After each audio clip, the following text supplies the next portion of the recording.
Lumipat ang eksena sa labas ng bayan ng Atlas. Makikita si Zeke na nakatali ng kadena at napapaligiran ng mga Rangers. Ngunit hindi ito kinakabahan at mumiti lang nang makita ang taong nakaupo sa kanyang harapan. Ipinakita na ang taong nagpadukot kay Zeke at siya ay si Cliff Lionheart ng Reinhardt Merchant Group. Napansin ni Cliff na mukhang nakilala siya ni Zeke. Inisip nito na siguro ay dahil siya ang pinuno ng isang malaking merchant group. Ngunit ang totoo ay naging kasamahan siya ni Zeke sa nakaraang buhay. Ang Reinhardt Merchant Group ang isa sa 10 malalaking merchant group sa kaharian ng Alensya. Kung magpapatuloy ang ginagawa ngayon ni Abel at ng Emperador, ay siguradong patungo ito sa Continental War. Isa sa mga tatamaan nito ang merchant group ni Cliff at ang kaharian ng Alensya. Sa nakaraang buhay ay magkasama sila ni Cliff na lumaban sa makapangyarihang imperyo. Ngunit sa hindi niya malamang dahilan, ay nagpasya na lang itong umuwi sa Alensya matapos ibigay sa kanya ang mga dokumento na magagamit nila laban sa imperyo. Kalaunan ay bumagsak din ang kaharian ng Alensya at hindi na niya ito nakita pa. Inakala niya noon na sobrang makabayan lang ni Cliff kaya umuwi ito kahit sobrang delikado. Humingi ng paumanhin si Cliff sa paraan ng kanyang pagimbita sa kanya. Lumapit ang ranger na kumidnap sa kanya kanina at pinakawalan siya. Sinabi ni Cliff na may importanteng bagay lang siyang gustong malaman at ang lahat ng mga ito ay may kapalit naman na kompensasyon. Ngunit tiningnan lang siya ni Zeke ng masama at tinanong kung ano ito. Bahagyang nagulat si Cliff at napaisip na isa nga talaga siyang Draker. Dahil kahit ang pinakamahusay na knight ay siguradong matatakot sa ganitong sitwasyon na dinukot ka at napaliligiran ng mga ranger. Ngunit ang batang ito ay hindi man lang niya nakitaan ng kahit kaunting kaba. Kahit na siya pa ang nagpatawag sa kanya, ay mukhang si Zeke ang may kontrol sa usapang ito. Sinabi ni Cliff na bago sila mag-usap ay gusto niya munang makita niya ang mga dokumentong ito. Nakita ni Zeke na ito ang talaan ng mga pasyente na tinamaan ng nakaraang pandemya na kumalat sa Southern at Central Continent. Nagtataka si Zeke kung bakit ipinapakita ito sa kanya ni Cliff. Nakita ni Zeke ang babae na may pangalang Elena Stone. Siya ang ina ng kanyang unang tauhan na si Liam Stone, at dahil sa preskripsyon na kanyang ibinigay ay gumaling ito at hindi namatay. Tinanong ni Zeke kung ano ang ibig sabihin ng mga dokumentong ito. Sinabi ni Cliff na ito ang mga pasyente na tinamaan ng Rose disease. Isang sakit na may 100% fatality rate, ngunit sa kanilang lahat ay si Elena Stone lang ang nabuhay. Kahit ang mga manggagamot na tumingin sa kanya ay walang alam kung paano ito nakaligtas. Kaya seryosong tinanong ni Cliff kung mayroon ba siyang impormasyon tungkol dito. Napangiti si Zeke dahil alam niyang mayroon ng impormasyon si Cliff ngunit nagmamaang-maangan pa ito sa kanyang harapan. Iniisip ni Zeke na dahil isang merchant si Cliff ay nais nitong mamonopolyo ang pagbebenta ng gamot para sa Rose disease. At dahil sobrang taas ng fatality rate nito ay siguradong kikita siya ng malaki kahit pa itaas niya ang presyo sa buong kontinente. Ngunit alam ni Zeke na ang Cliff na nakilala niya sa nakaraang buhay ay hindi sisirain ang kanyang pangalan at maglalakas loob na dukutin ang bunsong anak ng mga Draker para lang yumaman. Ang ibig sabihin lang nito ay may mas malalim siyang dahilan. Kaya inamin na ni Zeke na siya ang nagbigay ng lunas sa sakit ni Elena Stone. Agad na napatayo si Cliff at makikitang hindi ito makapaniwala at halos maiyak. Sinabi nito na handa siyang magbayad ng kahit magkano, ibenta lang niya ang gamot sa kanya. Ngunit agad siyang pinakalma ni Zeke at tinanong kung bakit siya excited dahil hindi ganito makipag-usap ang mga merchant. Napagtanto ni Cliff na hindi pera ang habol ni Zeke. Sinabi ni Zeke na may 3 siyang kahilingan. Agad na pumayag si Cliff at tinanong kung ano ang mga ito. Sinabi ni Zeke na hindi pa niya alam sa ngayon, ngunit hindi naman siya magre-request ng mga bagay na hindi kayang ibigay ng kanilang merchant group. Napaisip ng malalim si Cliff. Kalaunan ay pumayag na rin ito at pumirma sa isang kasunduan. Iniabot na ni Zeke ang preskripsyon at makikita sa mukha ni Cliff ang desperasyon na makuha ito. Ngunit sinabi ni Zeke na bago niya ito ibigay ay mayroon lang siyang isang katanungan.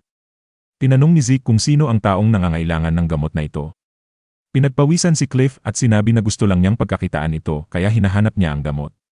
Ngunit sinabi ni Zeke na nagsisinungaling siya dahil hindi siya uupa ng mga Rangers mula sa Northern Continent upang dukutin ang anak ng pinuno ng pamilya Draker para lang sa isang gamot.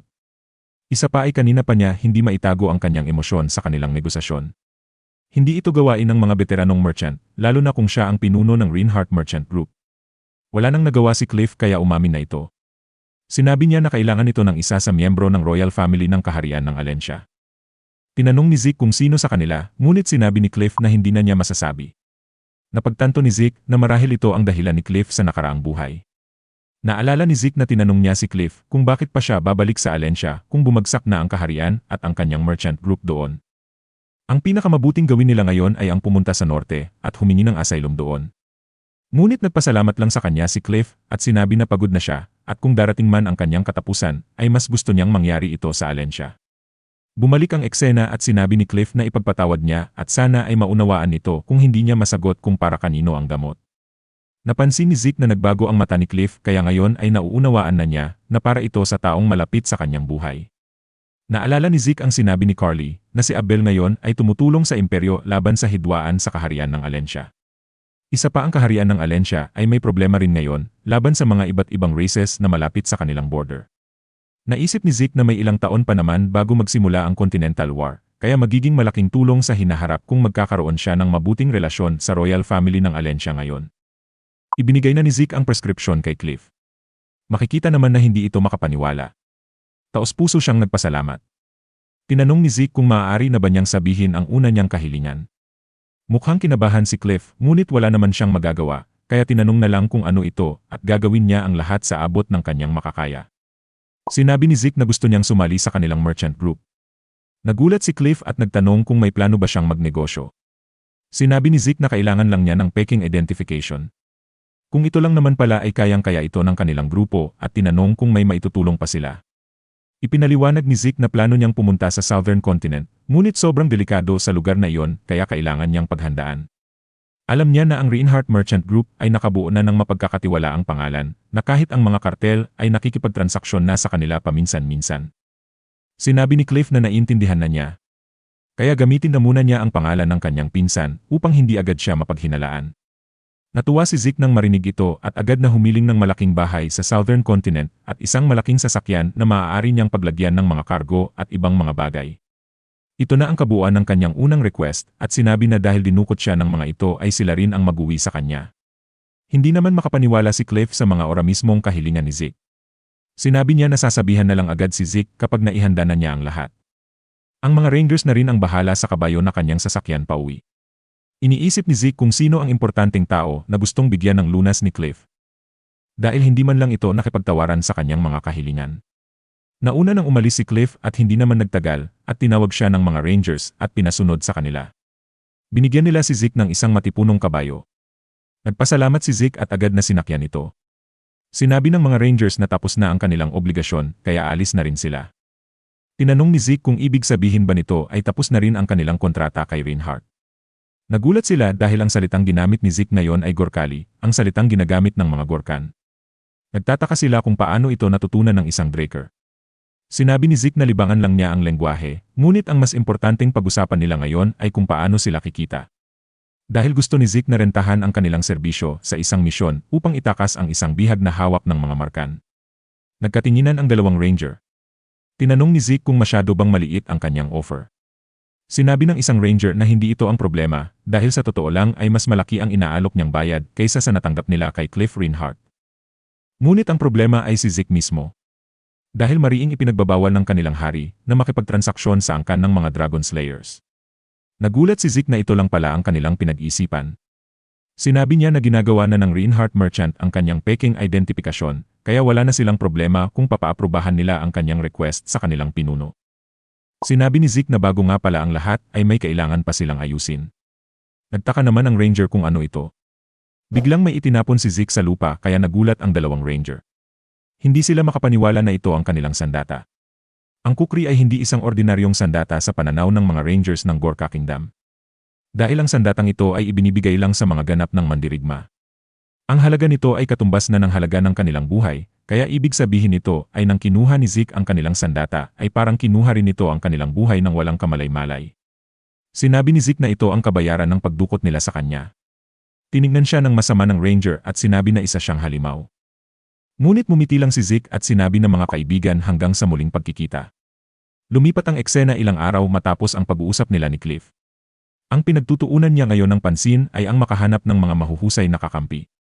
Una sa kanyang prioridad ang 5 Divine Knights na malaki ang naiambag sa naganap na Continental War sa nakaraan niyang buhay. Kung magagawa niyang mapalapit sa mga ito ay siguradong magiging malaking tulong sila sa parating na digmaan. Dahil na rin kay Dinflober ay nakakuha siya ng impormasyon sa 5. Nalaman niya na ang Silent Knight na si Bishop Castek ay graduate na at sumali sa Knight Order ng kaharian ng Tebea. Ang Haze Knight naman na si Geoffrey Solma ay graduating student, ngunit kasalukuyang nasa training. Ang pangatlo ay si Asta, ngunit hindi siya nag-enroll ngayong taon dahil sa kanyang sakit na insomnia. Si Reyna naman ay next year pa mag-aaral dito, ngunit marami naman siyang pagkakataon na makasama ito dahil galing sila sa isang angkan. Sa ngayon ay si Diego lang ang nandito sa Valhalla. Lumipat ang eksena at makikitang kumakanta si Diego. Sa likod naman nito ay makikitang kasama na si Zeke sa kanilang grupo. Ngunit nagtataka si Zeke kung ano ang ginagawa niya rito. Naalala niya na pumunta lang siya sa clubroom ni Diego upang mapalapit sa kanya. Sinabi ni Diego na tamang-tama ang kanyang punta dahil kulang sila ng drummer. Kaya heto na siya ngayon at nag-iisip kung tama ba ang kanyang desisyon. Ngunit naalala niyang mas kailangan niyang mapalapit kay Diego, kaya in-enjoy na lang niya ang sitwasyon at nakipagrakrakan sa mga ito. Kalaunan ay makikitang pagod na pagod si Zeke. Nakipagsabayan kasi siya sa hyper na headbangan nila Diego. Bumalik na si Zeke sa kanyang mansyon. Sinabi niya sa kanyang butler na magsasanay siya, kaya iwasan muna siyang gambalain at ipagbigay alam na rin ito sa lahat ng tauhan sa mansyon. Pinag-aaralan na ni Zeke ang True Dragon Swords play ni Sheltern. Marami siyang bagay na nabasa rito na hindi niya maintindihan. Kagaya ng mga salitang microcosmic at macrocosmic orbit na ngayon lang niya na-encounter. Kaya nauunawaan na niya ngayon kung bakit hindi ito ang ginamit ni Terakan at gumawa siya ng panibagong dragon slaying arts. Dahil ang lahat ng teknik sa loob ng True Dragon Swordplay ay nangangailangan ng matinding kaalaman sa pagkompres at dekompres ng aura. Malayong-malayo ito sa dragon slaying arts na ginagamit ng kanilang pamilya. Dahil ang estilong ito ay hindi binuo laban sa mga tao, kung hindi para lamang sa mga dragon. Kailangan ng teknik na ito ng matinding kompresyon ng aura. Sa sobrang tindi ng swordsmanship na ito ay maihahalin tulad na ito sa elemental sword. Sinabi sa aklat ni Sheltern na kailangan niyang palakihin ang espada, isang bagay na pamilyar si Zeke dahil may ganitong paraan sa dragon slaying arts. Kasunod naman ay ikompres ang aura sa pinakasagad nito na hanggang sa hindi na magagawang maikompres pa. Ito ay upang mahiwa ang dragon gamit ang isang tira. Nagpatuloy pa si Zeke sa pagsasanay at makikitang napakalakas ng kanyang mga swing. Napangiti si Zeke dahil natutuwa siya sa kanyang divine body. Ang divine body ay isang passive skill na tumutulong sa kanyang katawan upang makapag-perform sa pinakamataas na antas nito. Sa punto na ang kanyang combat learning ay madaling na-transfer at nauunawaan ng kanyang katawan. Kumbaga para siyang may blueprint sa kanyang harapan kung saan ipinapakita nito ang tamang posisyon sa paggamit ng teknik. Naramdaman ni Zeke na sa bawat pagkakataon na inuulit niya ang mga moves ay mas mabilis niyang nauunawaan ang estilo. Nagulat si Zeke dahil nasurpas na niya ang hangganan ng isang Red Knight at ngayon ay nagsisimula na siyang umapak sa panibagong realm. Napaisip siya ngayon kung ito na ba ang wall na humaharang upang siya ay maging isang Black Knight. Sinabi sa mga itinuro na ang nagmamadaling lumakas ay babangga sa mas mataas na harang. Ngunit ang puso ni Bahamut na nasa loob ng kanyang Ether Hall ay nagre-resonate sa True Dragon Swordplay at nagsusumigaw.